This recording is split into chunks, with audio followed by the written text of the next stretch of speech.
Oh, I thought you had longer. All right.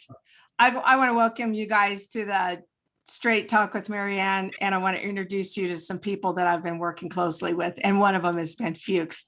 And he is a pharmacist and a biochemist and a skincare specialist. And he is also a radio show host on Brightside. Okay, let's get this thing going because we only got 30 minutes. Are we recording? It is recording. Oh, for goodness sakes. All right. Hi, but I want you to talk about cells. We were talking about that earlier, but here's what I want you to do. Tell about the life of a cell. Tell why it's so important. And you were talking about things like, cells need oxygen. They need to be fed. They only need three things. They only need three things. That's a beautiful 3 things. Yeah, they only need 3 things. All disease is cell disease, right? Diabetes is a pancreatic cell disease. Osteoporosis is a bone cell disease. Cancer is whatever cancer it is. It's not prostate cancer, breast cancer. It's a prostate cell cancer and a breast cell cancer. So we don't focus on the cell. We always focus on the organ, the place where we see the disease, because we can't really see the bone cell, but we can see the bone. We can't really see the heart cell, but we can see the heart. The problem is the issue, the condition is not occurring at the level where we see it. It's occurring at the level of the cell where we don't see.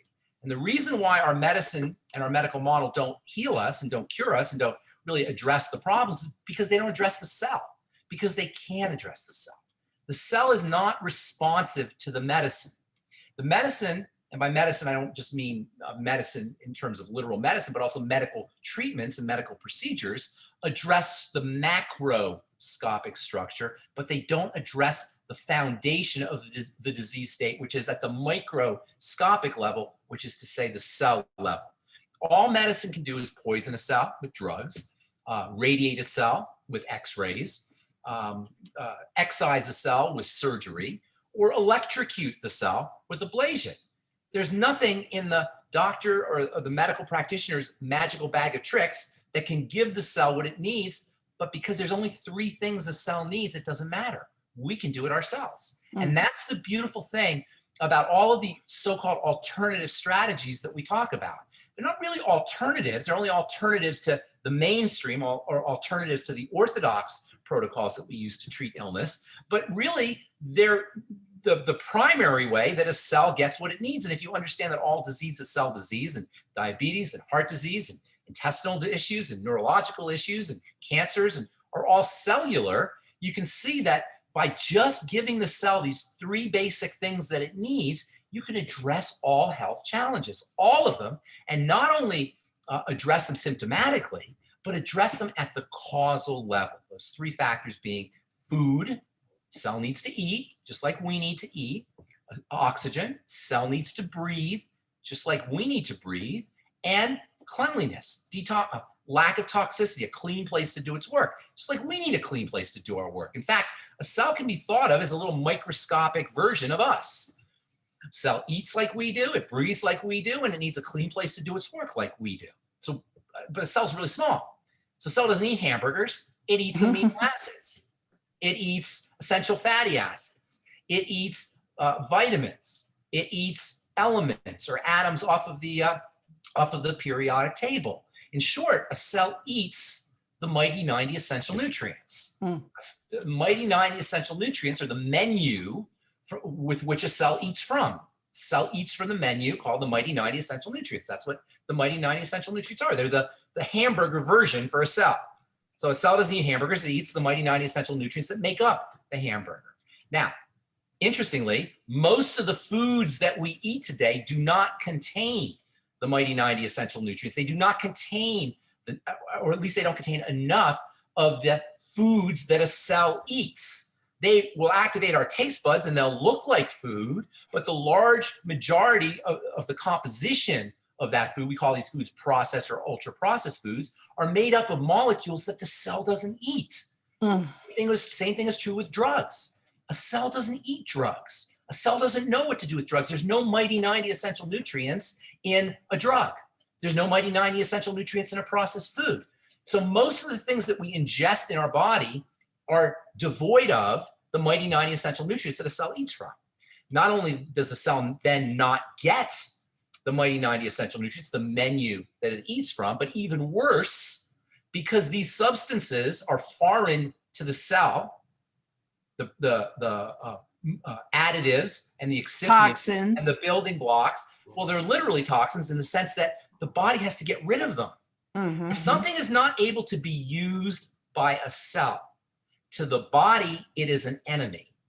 And much of the stuff we put in our mouths are treated like an enemy, which means not only are they not providing the cell what it needs, but even worse, they're costing the body nutrients in order to clean itself out. So the body has to detoxify itself. It costs copper and vitamin C and manganese and selenium and all these nutrients, all these things that a cell should be eating is now being spent on getting rid of the excipients and the additives and the fillers and all the things that make up the foods we ingest, as well as the prescription drugs we take. So the cells over here working away, trying to take care of all the toxins. So it's not really able to do the job that it's supposed to be doing by keeping us healthy.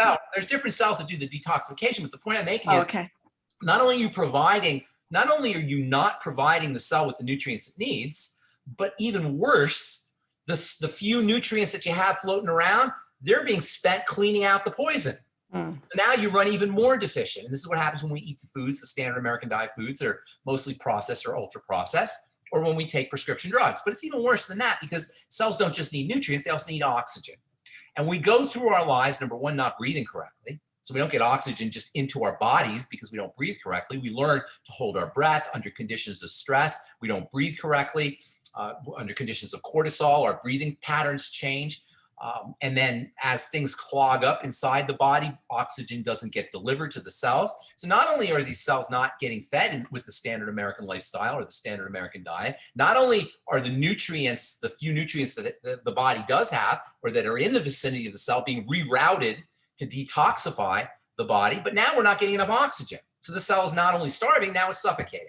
And then because of all the toxicity in our environment, not to mention the toxicity we're intentionally ingesting, whether we're talking about organic food, which has toxicity in it because they got to water it with water from the municipal water supply, which has fluorine and chlorine, has chlorine and fluoride and prescription drugs in it. And who knows, God knows what else. It's raining glyphosate. So no matter what you're eating, you're going to be ingesting more toxicity than you would have when our bodies were developing on the African savanna hundreds of thousands or millions of years ago. So we're all subject to toxicity, even if we're trying to be good.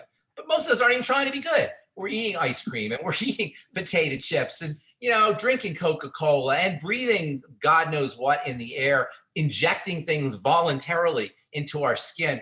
I mean, all the things that we do to corrupt the system. Now you've got starvation at the cellular level, you've got suffocation at the cellular level, and you got toxification at the cellular level. And there's nothing that we can do from a medical perspective to detoxify the cell. There's nothing we can do from a medical perspective to breathe the cell or to oxygenate the cell. And there's nothing we can do from a medical perspective to feed the cell. But because we don't understand the cellular nature of how the body is built, because we don't understand the cellular nature of how disease shows up, we don't know it's a problem. We say, I got osteoporosis. I'm going to go to the medical model. And I don't want this to be about physicians themselves because doctors are good people.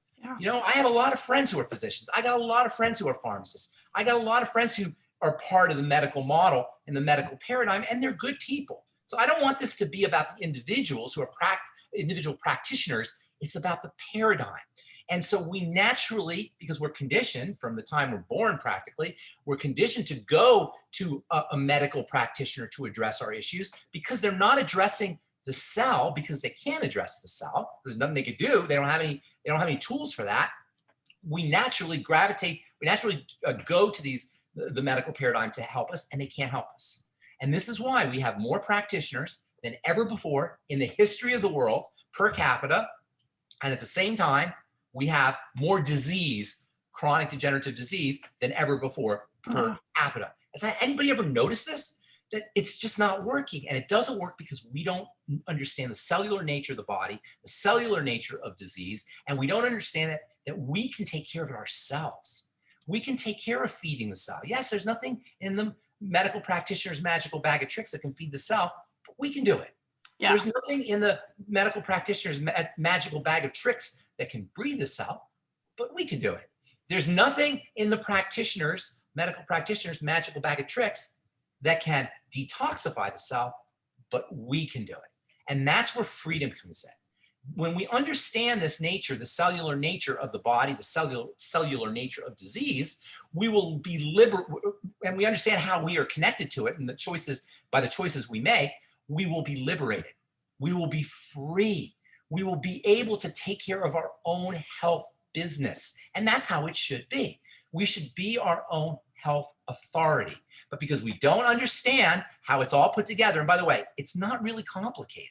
You don't have to, it's really cool to appreciate the cell, and it's really cool to study up on it and see all the amazing things it does. And it's really amazing what a cell does. I mean, if you remember your high school biology, most people think of the circle with the stuff inside it, on the blackboard with here's a cell, here's the mitochondria, here's the nucleus, and blah, blah, blah. That's not what a cell is. That's a misleading cross-section schematic of a cell. A cell is really a blob. And this blob is invisible. It's so small you can't see it. And this blob is like a little, literally, it looks like jelly. If you could see it, it would look like jelly under a microscope. You could see it's a little blob of jelly.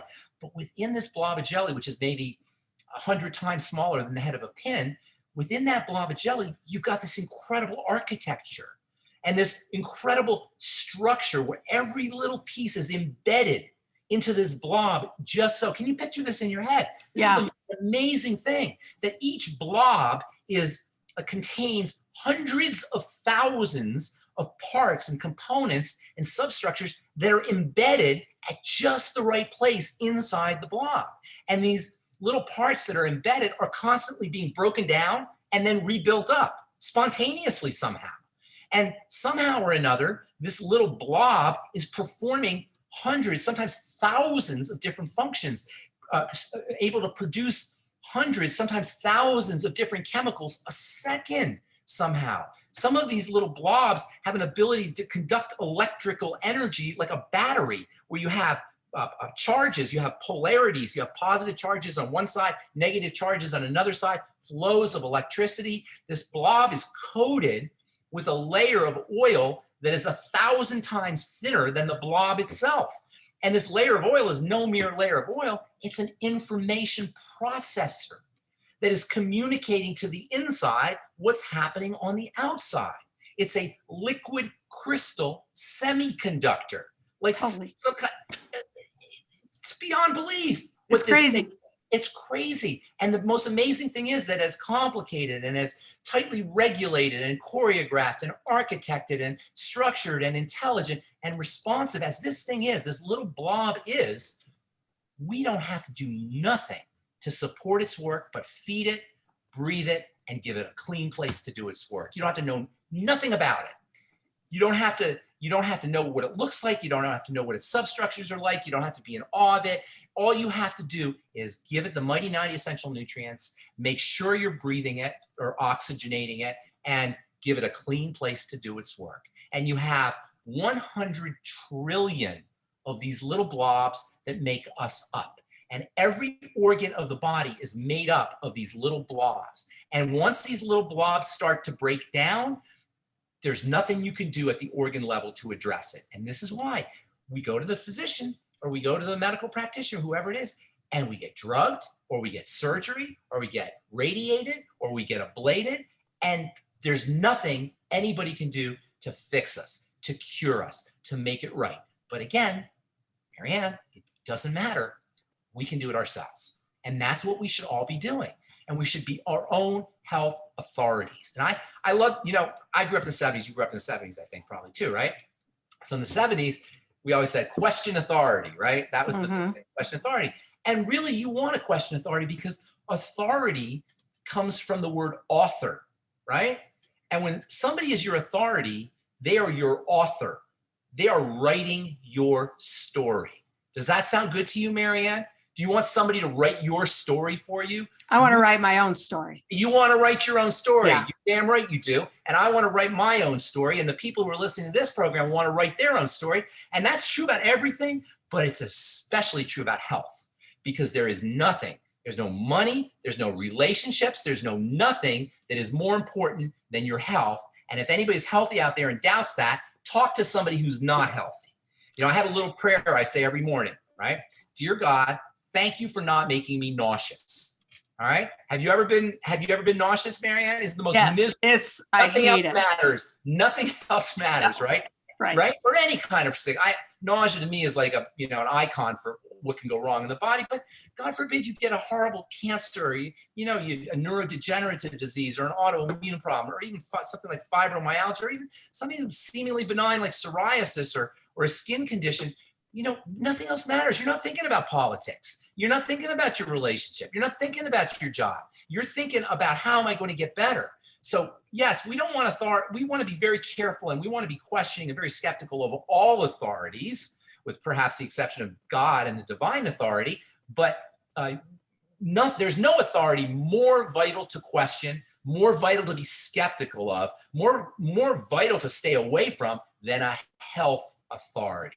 But because we have given up, abdicated our responsibility for our lives, because it's easier, because we've been conditioned, because we don't think we're smart enough, because we don't think we're capable enough, we're in a situation now where our bodies are falling apart. We don't know why. We've got enemies in the air, and we're terrified of these enemies, and we're willing to do whatever it takes, even if it means locking ourselves in our rooms and throwing away the key and sitting inside for 2 weeks or a month.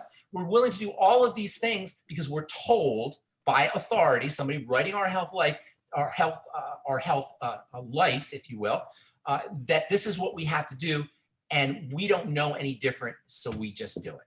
And so our mission here is to liberate and to free people by helping them understand how this whole thing is put together. And I'm not sure which version of our interview I said this on, but we talked about structure function.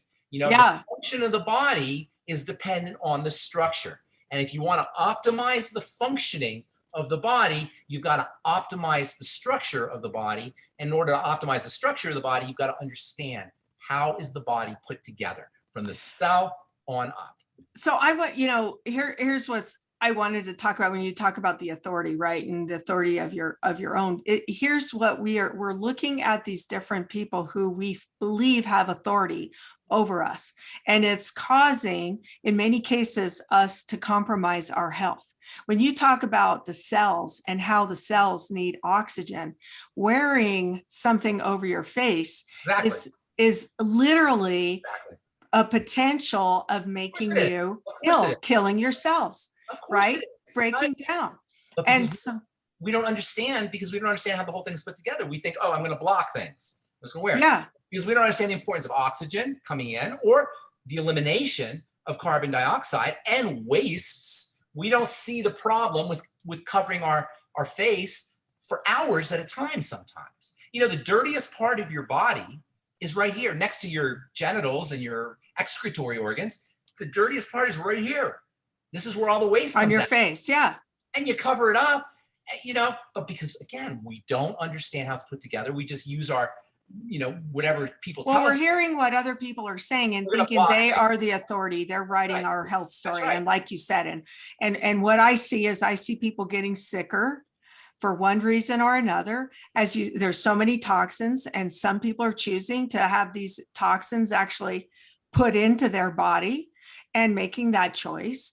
And as our health breaks down, we start losing our freedom. And because once we're not able to do the things that we wanted to do in the first place, and like you said, there's disease starts to break down, and people want, if they can't figure out a way to make themselves healthy, right? They're going to all the wrong places. Basically, they're dancing in all the wrong. We learn not to trust ourselves. Yeah. We learn that we're not good enough, that we're not smart enough, that we're not capable enough.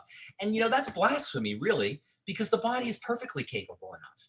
You have an immune system that is designed to take care of microorganisms. You have an immune system that is designed to take care of invaders, that has been finally honed through millions of years of evolution, or if you like, divine intelligence, however you want to put it, to be able to respond in the organism's interest. The body, the systems of the body are finely honed, finely refined, finely tuned to respond in the interest of the macroscopic organism. In the case of invaders, if you will, into the system, we have an immune system.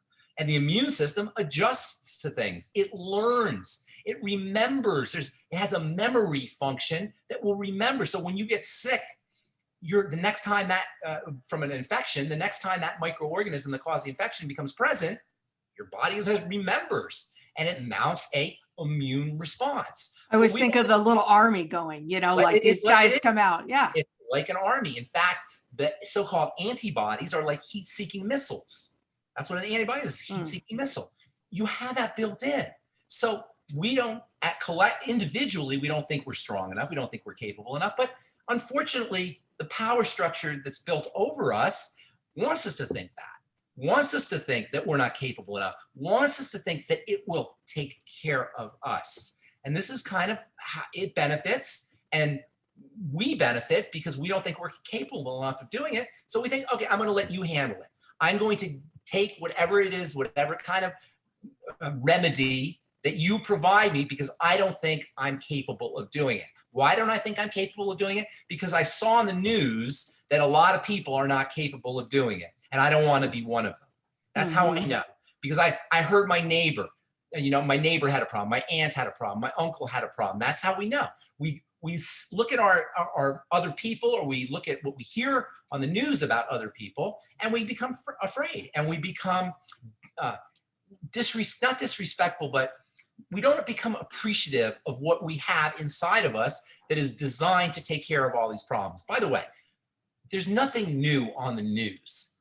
Okay, it's all olds. That's what you call the olds. I did a little thing on the new there's some news site that I sometimes look at. Every single story was negative. I listened to the news I was watching Fox News. I was listening to it. Every single story about hurricanes and about invasions and about countries and about bombs and about terrorists and about, I was even listening to the news a couple days ago, and I heard that 3 people died in a flood in Tennessee. That's what they told me. That was important for me to know, that 3 people died in a flood in Tennessee. Why was that important, do you think, Marianne? What benefit was there for that story to be promoted, that 3 people died in a flood? Well, the benefit is people freak out. People get scared. They live in fear, and when people are in fear, they're easier to manipulate. Well, not only that, let's talk about what stress does and fear does to your immune system, to your little cells. They're like in a little panic, and they're like, I don't know what to do. Did you ever see a roly-poly bug? Yes. Okay, so what happened? You poke a roly-poly bug, it goes like this, right? Right. Protects itself. There's 2 major movements in nature. There's the movement of expansion, and there's the movement of contraction. Those are the 2 directions everything happens in. Life is about expansion. Death is about contraction. On the way to dying, everything contracts. The fear response, whether you're talking about a roly-poly or whether you're talking about a person, is always to contract. When we contract, we don't function optimally, because the body's structure is designed to thrive when everything is open and expanded. So all of the things that we have put into our lives, everything from the news to our work environment to our personal relationships, have all been structured in a way to induce a protective response. And that protective response is to curl up. That protective response is, I call it the roly-poly effect, is to contract. And you can even see it happening as people get older. What is the hallmark sign of aging? It's the appearance, the contracted appearance. Look at an 80-year-old or 90-year-old person. I was going to say an old person, but I'm an old person. I'm an old person. I know, exactly. So look at like a really old person, which will be older than me, right? And you'll see them contracted. Yeah. You don't see that in a baby. You don't see that unless they've been traumatized. But in a healthy baby or a healthy child, you see expansion. In plants, when a plant is thriving and alive, it's expanded. When it's robbed of water or it's toxic, it starts to shrivel up. And so we learn to contract. In fact, Dr. Wilhelm Reich was a famous physician. He ended up going to prison for saying this. And he said that there is a relationship between the life force and expansion and between the death force and contraction. And so if you want to have a fully actuated life, a fully functional life, you want to optimize the function, expand the structure. And one of the best ways to expand the structure, one of the simplest ways to expand the structure, is just to expand the structure, literally, like that. Try being depressed with an expansive structure. It's almost impossible to be depressed if you have an expanded structure. Yeah. When you're depressed, you're like this. Everything shrivels up. So when you say the poor cell, that's literally what happens. The poor cell becomes like a roly-poly bug. It becomes contracted. It shrivels. And this is what happens on the way to death. And this shriveling and this contraction is the end result of fear, because fear will always induce a contraction response, because the contraction response is protective. And so fear induces a protective response. In fact, if you get really scared, Marianne, God forbid something awful happens, you know what the first thing you'll do is? You'll go into a fetal position. Going into a fetal I've been there a time or two. Okay, exactly. Going into a fetal position is the body's natural response to extreme duress. And the way it kind of makes sense, because when you contract, you protect your internal structure. And so it makes sense that that would happen. So when you talk about a cell, our poor little cells being contracted in response to fear, that's exactly what happens. So bottom line, if you don't want to be subjected to that, turn off the news. Don't interact. In fact, this latest thing, I don't even want to mention what it is, but this latest thing that's going around, do you think you'd know about it if you weren't watching the news? This is all media driven, right? I wouldn't even know anything happened. I wouldn't know any of it existed if I wasn't watching the news, right? I have traveled. Okay, so my husband and I, we bought a camper last summer. We have traveled everywhere. We have been, what do I want to say, like, not in fear. And we've been with people who are not in fear. Yeah. And when people say something like, oh my God, it's just been a hell of a year, I'm like, really? Yeah. Because it hasn't been for us. Exactly. And that's where I mean, it's like what's your perception? And if you are, again, listening to this authority over here, that they're telling you everything, like what you should think, how you should react, how you should take care of your health, how you need to tell your doctor you need this prescription, how you need to do this, how you need to do that. And we have left and been places where there's no cell service, and it's been marvelous. Yes. Marvelous. On TV, there are medical professionals, they usually work for the government, that are literally saying how scared they are, how scared we should be. They're not even hiding it. They say those words. I'm very worried. I'm very scared. This is very scary. This is very terrible. These are the people who are given positions of authority. What does that say when people who are given positions of authority are promoting this kind of response? Just by virtue of what it's doing to our cortisol levels. So to me, it seems very obvious that there's an agenda going on that is not in the human individual's interest. That may be in the collective state's interest, but it's not in the individual's interest. And that's problematic to me. And that's why, I try to be careful what I say, because I don't want to awaken the sleeping giant, but I'm not going to stop saying it. I'm not going to stop saying that we are responsible for our own health. And what's more, we're capable of taking care of our own health as individuals. Stop, the lines at McDonald's haven't gotten any shorter, right? The lines at Chick-fil-A are still around the block. I don't know if you know this, but here in Aurora, I think it was, or Littleton, what do they call that place? Burger, In-N-Out Burger. In-N-Out Burger, it opened up. There were so many people in line that the lines went for like a mile around the In-N-Out Burger because people wanted to line to get their hamburgers. And the people were so wound up about getting their hamburgers that there were fights. So the police had to come and they had to monitor. They had to monitor the crowds because people wanted their hamburgers so badly. So to me, that's the real issue. The real issue is how we're taking care of ourselves on a basic fundamental level. Forget the medical interventions. You don't need those. Take care of yourselves on the basic fundamental levels in the basic fundamental way, which means feeding the body, feeding the cells, breathing the body, breathing the cells, and giving the cell a clean place to do its work. The only thing that goes wrong with the cell, and thus the only thing that goes wrong with the body, is starvation, suffocation, and toxification. And that's it. And once that happens, once you're starved, suffocated, and toxic, you're off to the disease races via, by the The way, shit storm. that's when you're off to the disease races. Yeah, it's a shit storm. Well, Ben, tell me, tell people how they get a hold of you. Where can they find you? This has been. You can go to brightsideben.com. That's my radio program is called The Bright Side. You can go to brightsideben.com.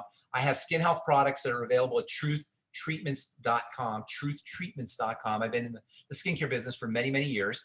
I learned about the amazing nature of the cell and the amazing nature of the body by first studying the amazing nature of the skin. So I've been designing skincare products, medicinal skincare products, and over-the-counter products for many years. And you can buy my formulations at truthtreatments.com. You can also go to criticalhealthnews.com for longevity stuff. And then also my blog is pharmacistben.com. And I got lots of videos. They can just Google my name. And I want really this to be a message of empowerment.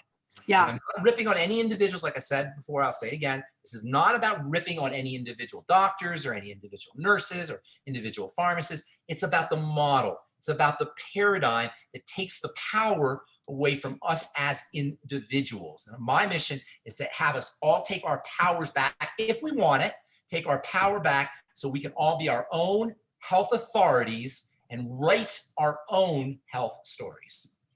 I love it. Thank you so much. I appreciate you. And we'll get together again. This was great. And we'll do something a little bit different next time. But thank you. Love you. Thank you. And have a great evening. Bye, Marianne. Bye.